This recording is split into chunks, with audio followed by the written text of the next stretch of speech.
Hi everyone, it's summer in Alaska. We're all heading out on the highways to enjoy our expeditions north and south. And you may be heading up that long highway to Fairbanks on the Parks Highway, or out to Glen Allen on the Glen, or taking the Seward south. But whichever road you travel, it's going to be long, it's going to be remote, it'll be wide open, not a lot of guardrails, not a lot of lighting. Maybe some construction, but we some know, frost heaves, and we know what you're doing. We know you're going down to get your limit, right? You're going to go down 10:30, 11 o'clock at night, get your, what's the limit now? 3, 6? That depends. But and then you come back, well, you're going to make one more stop, like 1 in the morning, and get, 2 more, 3 more for your next day limit, and then head back to Alaska, or head back to town, so you have your limits.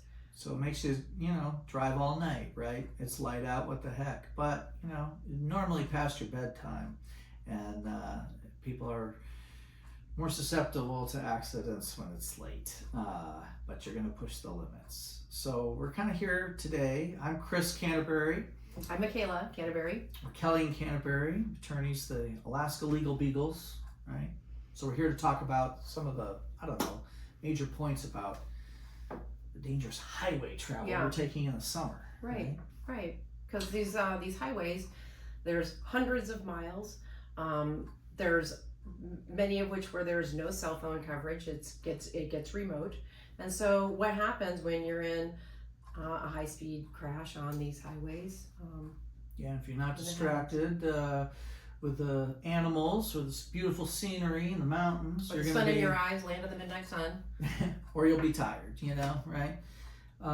But you'll probably be driving very fast, covering that ground. And when that happens, of course, speed accelerates and exacerbates accidents. Accidents and the traumatic injuries they can cause. Or somebody else is driving fast, and hits you.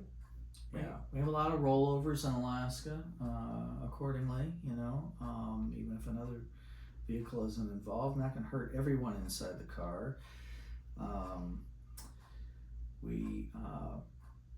When they happen in these remote areas, big concern is, well, if you're hurt and it's a high-speed crash and it's in a remote area, is getting people out of there for treatment, helicopters, life med, getting you to where you need to go to get the treatment. And it sounds like an expensive proposition. It is an expensive proposition. How do we pay for that? Right, exactly, and that's the question.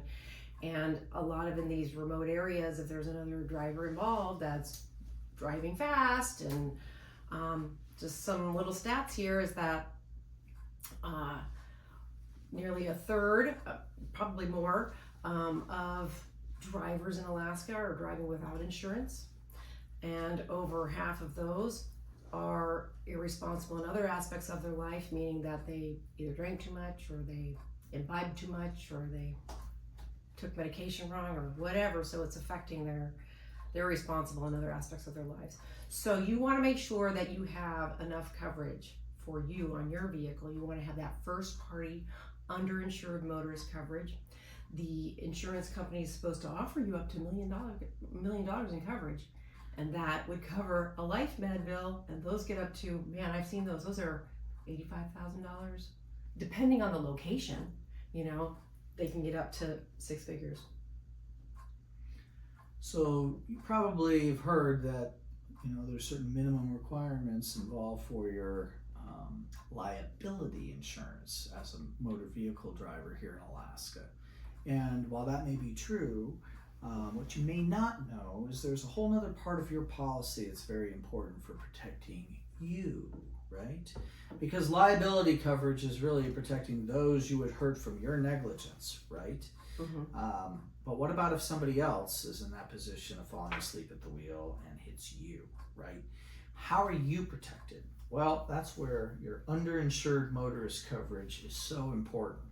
It's not just for uninsured motorists, right? But also for underinsured. So that excess that you're going to need to cover those medical bills, right, is going to be right there.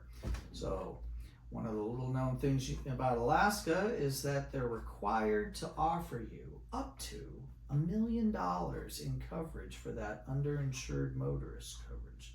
Not just the same level as you got for your liability coverage. So you might have gotten $50,000 for your liability coverage, but you don't need to stop there to protect yourself, right?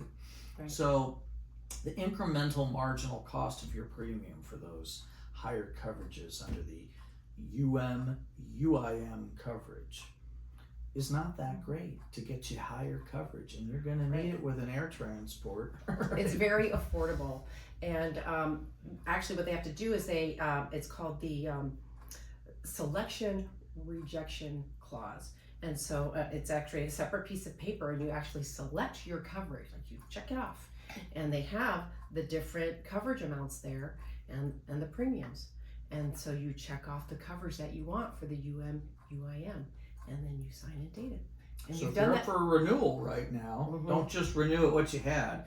Renew at what we're telling you now, which is going to be probably take a look at that and say, hey, whoa, as I'm renewing, I might keep it at this level here, but here I want to booster this part down here on my declaration. Right, that's your UIM. You want to get that as high as you can afford.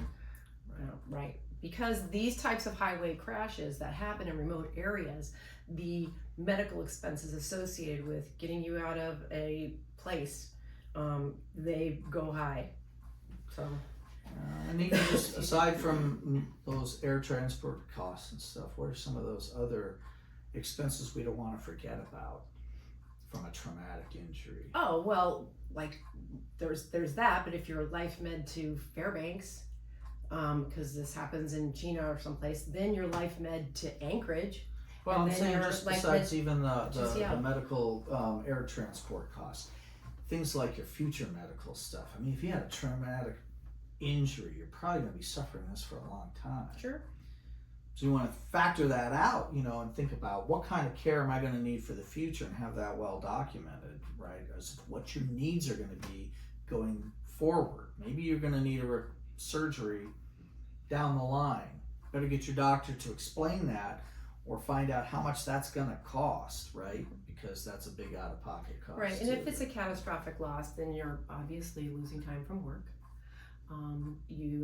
Perhaps you're self-employed, so it's affected every aspect of your life. So if you are self-employed or you're losing time from work, you're going to want to maintain that documentation, And even if that's going to affect how you're going to do your job for the future, right? Is there a loss of future earning capacity, right? Right. That's a little different from even what you've lost to date.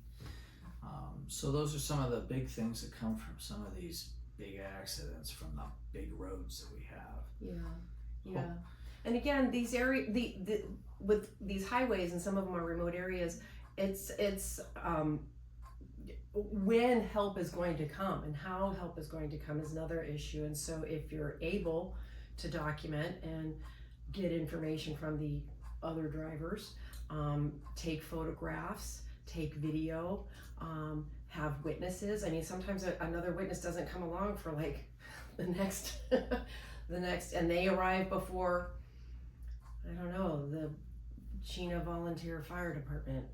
So I mean, they're going to take off to get to their next limit of fish, right? Who saw the accident before the police ever come to take their statement. So it's important to get their information. Yeah, and Alaskans are good people. When they see stuff, they usually stop and help.